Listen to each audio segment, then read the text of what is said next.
Good morning, everyone. Today I'm going to start the next topic, that is powders. Now, what are powders?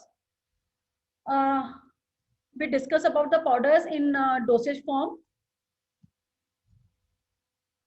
These are the advantages and disadvantages of powders. Powder dosage form is a solid dosage form, and powders are the simplest dosage form, and are the basis of many other solid dosage form, जैसे कि tablet and capsules. These are tablets and capsules are the solid dosage form and they are convenient. Powder dosage form में हम लोग थोड़ा convenient इसलिए नहीं होता है क्योंकि इसका जो उसका जो मेजरिंग है उसको मेजरिंग हम प्रॉपर नहीं कर पाते हैं. Then powder dosage forms are intimate mixtures of dry, finely divided powders or chemicals, and they are intended for the internal or external use. Then pharmaceutical powders are the solid dosage forms that consisting of a mixtures of dry powder and drug intended for external or internal. Then dosage powder dosage form के बारे में हम लोग पहले थोड़ा सा discuss कर चुके हैं, लेकिन यहाँ पे थोड़ा सा क्लासिफिकेशन की पाउडर्स में क्या क्या आता है क्या है. तो पाउडर डोसेज फॉर्म को हम दो कैटेगरी में डिवाइड कर सकते हैं.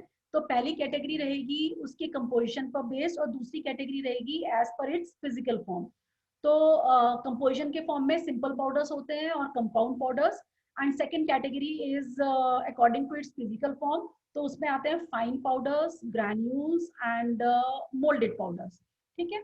और एक पाउडर की कैटेगरी और है as per it's root of administration, कि आप उसको कैसे बॉडी में एडमिनिस्टर कर रहे हैं. तो as per its routes of administration के अकॉर्डिंग एक होता है topical, second one in body cavities and third one is oral. तो टॉपिकल मीन्स सरफेस के ऊपर जो लगाए जाते हैं उसमें आते हैं मेडिकेटेड पाउडर और सर्जिकल पाउडर्स. फिर बॉडी कैविटीज के लिए आते हैं ear, nose, throat, vagina, urethra. उस वो that powders for meant for the body cavities. And third one is for oral. Oral में है, ओरल में कैटेगरी आती है बल्क पाउडर्स, डिवाइडेड पाउडर्स और पाउडर इनक्लोज्ड इन कैप्सूल्स. तो this is the classification of powders. Now comes to advantages and disadvantages of powders. So advantages are that powders are more stable than liquid dosage form. The chance of incompatibility are less as compared to liquid dosage form. Then powders are easy to carry than liquid dosage form. और इसके अलावा और क्या हो सकते हैं, जैसे कि for example in case of antibiotic की अगर स्टेबिलिटी की हम बात करें तो antibiotics specially in dry form are more stable. जैसे आते हैं ड्राई सिरप्स जो आते हैं एंटीबायोटिक्स के, तो that dry antibiotic syrups are more stable than liquid dosage forms. And for example many pharmaceutical dosage forms can be formulated in powders. उससे हम टैबलेट्स ही बना सकते हैं. और capsules, powders for reconstitution, dusting powders, bulk powders और powder for inhalation and many more. तो ये powders हम फार्मास्यूटिकल डोसेज फॉर्म में पाउडर्स बहुत सारी कैटेगरीज में हम लोगों को अवेलेबल है, जैसा मैंने अभी आपको क्लासिफिकेशन में बताया. देन जो बॉडी कैविटीज हैं उन बॉडी कैविटीज में भी हम पाउडर्स को अप्लाई कर सकते हैं, जैसे nose, ear, tooth sockets, throat, urethra. यहाँ पे हम इसको अप्लाई कर सकते हैं. तो these are the advantages. Then due to high surface area, powder show fast dissolution and gives the quick onset of action, and it can administer easily to infants, क्योंकि आप स्पून में हम उसको डिजोल्व करके इजीली इन्फेंट और बच्चों को हम दे सकते हैं. क्योंकि जो टैबलेट को swallow नहीं कर सकता, हम उन टैबलेट्स को भी पाउडर फॉर्म में क्रश करके उनको देते हैं. तो powder are more convenient for infants and young children who are unable to swallow tablet and capsule. So these are the advantages of powders. Now comes to disadvantages of powders. The powders having bitter, nauseous and unpleasant taste cannot be dispensed in powder form, क्योंकि वो buckle area में जाके वो nausea create करेंगे अगर उसका test बहुत अच्छा नहीं है. तो क्योंकि वो पूरे मुंह में हम लोग को टेस्ट बड्स के टच में ज्यादा आएगा, तो उससे हमें नॉसिया और अनप्लीजेंट टेस्ट अगर पाउडर का है तो उसको हम पाउडर फॉर्म में थोड़ा नहीं दे सकते हैं. देन डेलिक्वेसेंट और hygroscopic drugs can not be dispense in powder form. Deliquescent और हाइग्रोस्कोपिक मीन्स कि जो एटमॉस्फेयर से मॉइस्चर को एब्जॉर्ब करते हैं और अगर आप उसको ओपन रखते हैं तो वो लिक्विफाई हो जाते हैं. For example NaCl. अगर आप सोडियम क्लोराइड को या सॉल्ट को थोड़ी देर बाहर रख दें और मॉइस्ट, अगर बरसात का मौसम है या थोड़ा मॉइस्चर बहुत ज्यादा है, तो वो लिक्विफाई हो जाता है. तो इस टाइप के मटेरियल्स को हम पाउडर फॉर्म में डिस्पेंस नहीं कर सकते हैं. और अगर हम डिस्पेंस करते भी हैं तो उनके लिए फिर हमें कुछ अलग से एक मतलब उसके ऊपर हम एड्सॉर्बेंट की कोटिंग करनी पड़ेगी, यानी कि हमें कुछ एक्स्ट्रा वहां पे देना पड़ेगा. Then the dispensing of powders is a time consuming process, क्योंकि अगर हम पाउडर को डिस्पेंस करते हैं तो हमें सिंगल सिंगल उनको एक डोसेज फॉर्म में देना होगा. तो वो जो हम उसकी सैचेट फॉर्म करते हैं उसके लिए बहुत वो टाइम कंज्यूमिंग होता है. और हर एक ड्रग को वे करना, हर एक पाउडर की डोज को वे करना, तो that process is very time consuming. And these powder form are less convenient to carry as compared to the tablets and capsules.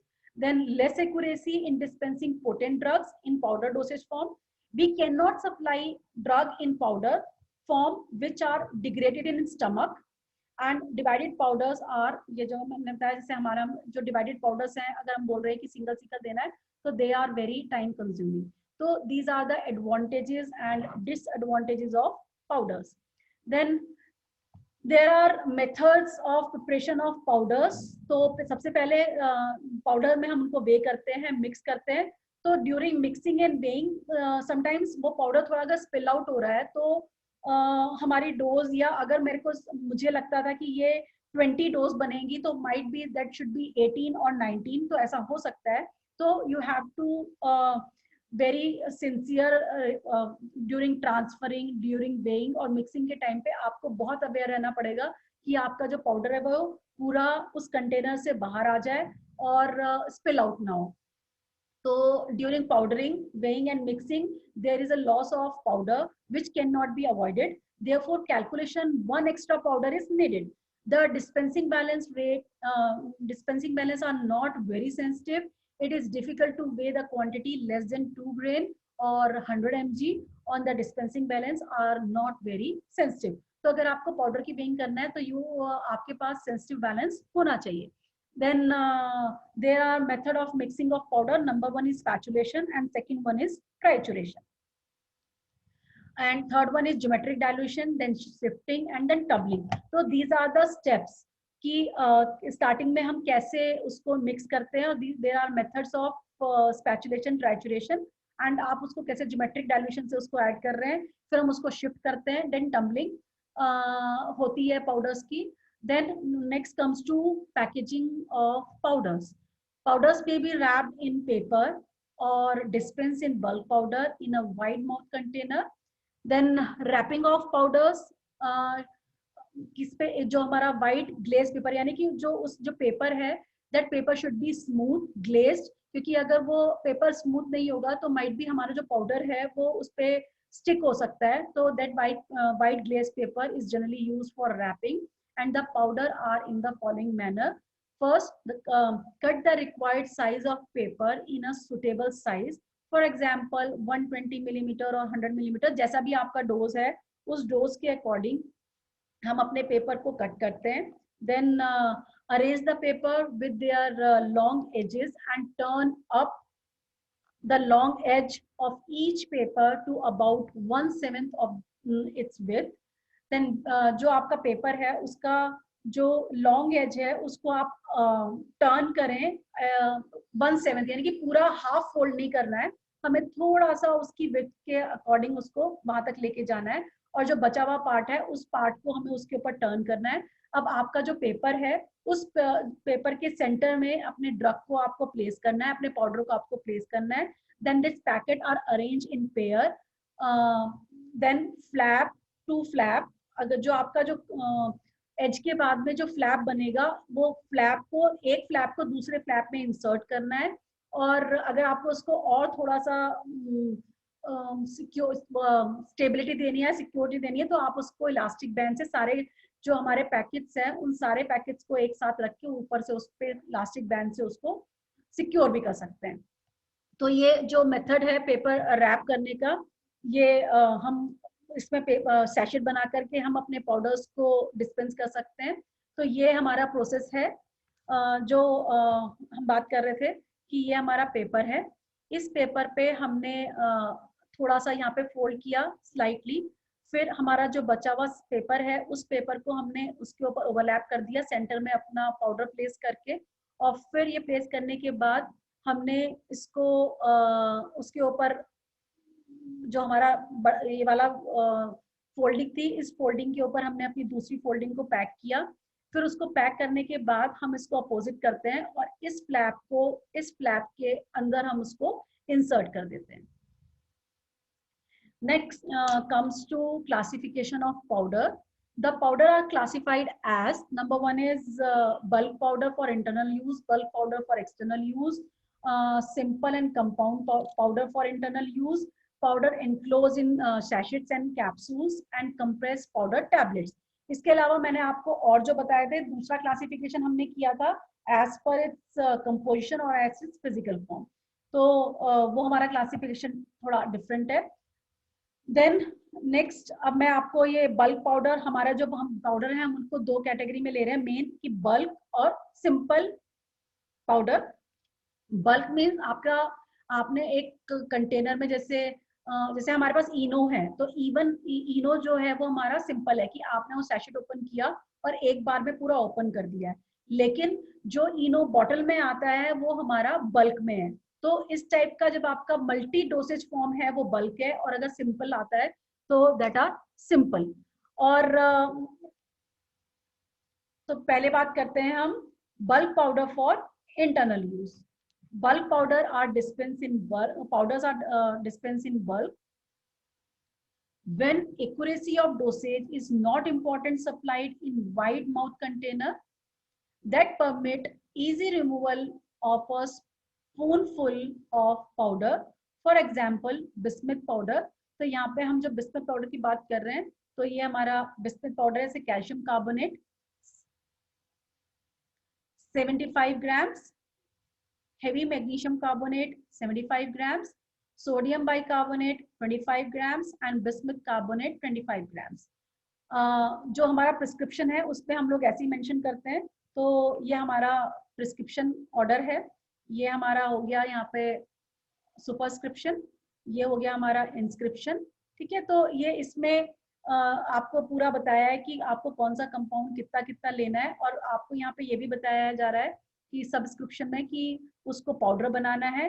फिर डायरेक्शन दिया जा रहा है सिग्नेचर कि 5 gram to be taken 2 times a day, यानी कि ये हमारा जो पाउडर है वो PID है, ठीक है। Then bulk powder for external use. Example for bulk powder are dusting powder, insufflations, snuffs and dentifrices. So bulk powder meant for external use are not potent substance.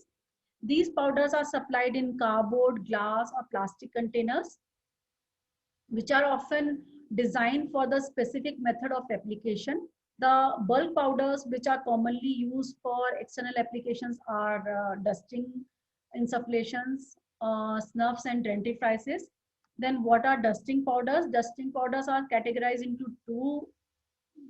First one is medical dusting powder and second one is surgical. So these are meant for external application on the skin and generally supplied in a very fine state of subdivision to avoid local irritation.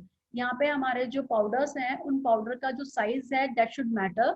तो वो जो size है वो size यहाँ पे हमारा हम सी number से कैलकुलेट करते हैं, तो दैट पाउडर शुड पास 100 और 120 सी को पास करना चाहिए। तो उनका जो पाउडर का जो साइज है वो एटलीस्ट इतना तो होना चाहिए। और दो टाइप के हमारे पास मेडिकल और सर्जिकल डस्टिंग पाउडर्स हैं। तो dusting powders are mainly used for their antiseptic, astringent, absorbent, antiperspirant and antipyretic action. First one is antiseptic, antiseptics, astringents, absorbent and antiperspirants. Antiperspirants are जो स्वेट्स को, जो perspiration को prevent करता है। Antipyretic जो हम बॉडी टेम्परेचर को कम करने के लिए यूज करते हैं, that are known as antipyretics.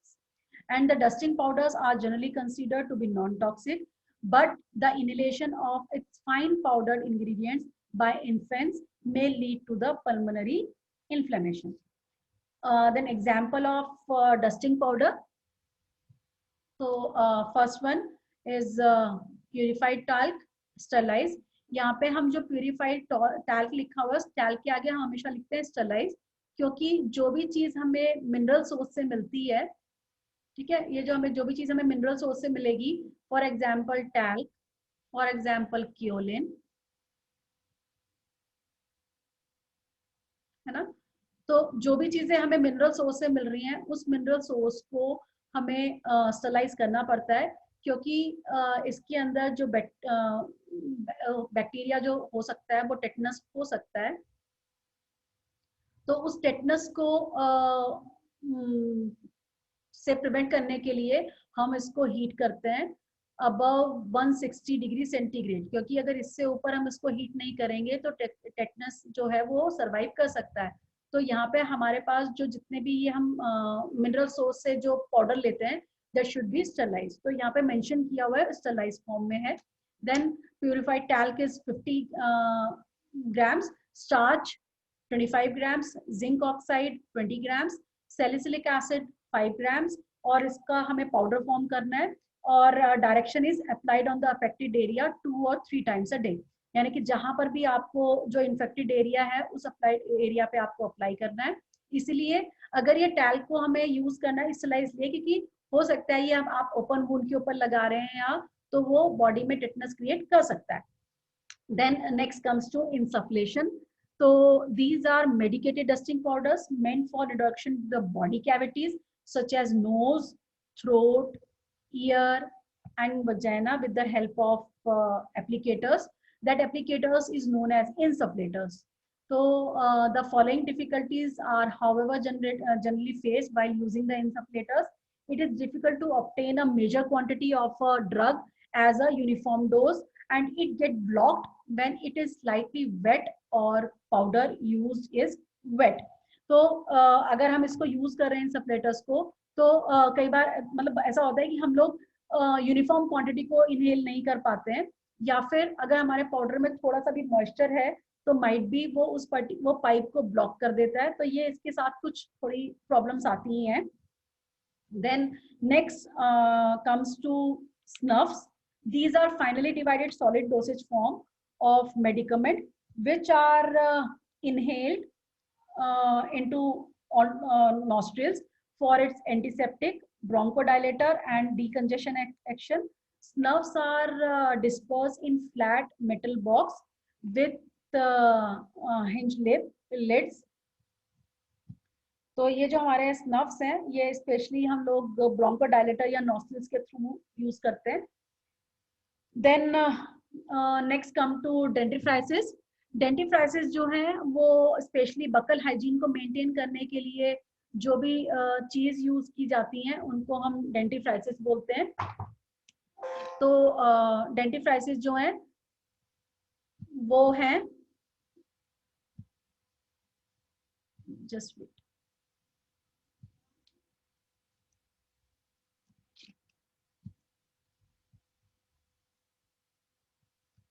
So buckle hygiene को मेंटेन करने के जो हम toothpaste, tooth powders, mouth washes और टूथब्रश, इवन टूथब्रश, तो जो भी चीज हम बकल हाइजीन को मेंटेन करने के लिए यूज करते हैं, that all are known as dentifrices. लेकिन हम यहाँ पे सिर्फ बात कर रहे हैं पाउडर की। तो the tooth powders, these are applied with the help of toothbrush or cleansing the surface of the teeth. They contain suitable detergent or soap. Some abrasive substance are also added, and flavored sweeteners are also added. Then this is a formula for tooth powder or dentifrice. Hard fine soap in a fine powder 50 grams. Precipitated calcium carbonate. That precipitated calcium carbonate is used as a abrasive. जो हमने बात की थी यहाँ पे, जो tooth powder होते हैं उन टूथ पाउडर में मोस्टली 50 to 70% एब्रेसिव्स होते हैं, क्योंकि ये एब्रेसिव यहाँ पे सरफेस को रब करके क्लीन करने का काम करते हैं। तो एब्रेसिव का काम होता है रगड़ के साफ करना, तो वो तभी साफ होता है जब आप उसमें कुछ हमारे पास कुछ खुरदरा मटेरियल हो, तो इसलिए यहाँ पे एब्रेसिव यूज किए जाते हैं to clean the surface of the tooth. Then ये हाथ सोप इज अ डिटर्जेंट, ये हमारा इसमें डिटर्जेंट है। Then precipitate calcium carbonate is use as a abrasive. Sodium, second sodium is use as a sweetener. Then peppermint oil is use as a flavour भी कह सकते हैं, या स्मेल के लिए यूज कर रहे हैं। सिनेमन ऑयल सेम फ्लेवर के लिए। एंड मिथाइल सैलिसिलेट हम यहाँ पे यूज कर रहे हैं क्लींजिंग के लिए, और अगर हमारे कुछ बकल इन्फेक्शन है या कुछ ऐसा है उसको क्लीन आउट करने के लिए। और यहाँ पे हमें ये बताया जा रहा है कि मेक अ टूथ पाउडर। तो ये जो टूथ पाउडर है दैट आर पूरी कैटेगरी को बोलते हैं डेंटिफ्राइसिस। तो this is example for dentifrices. Then ये अभी हम लोगों ने जो बात की है अभी डेंटल पाउडर्स और ये सब हमारा हुआ है। अब हम नेक्स्ट कंटिन्यू करेंगे simple and compound powder in next class. तो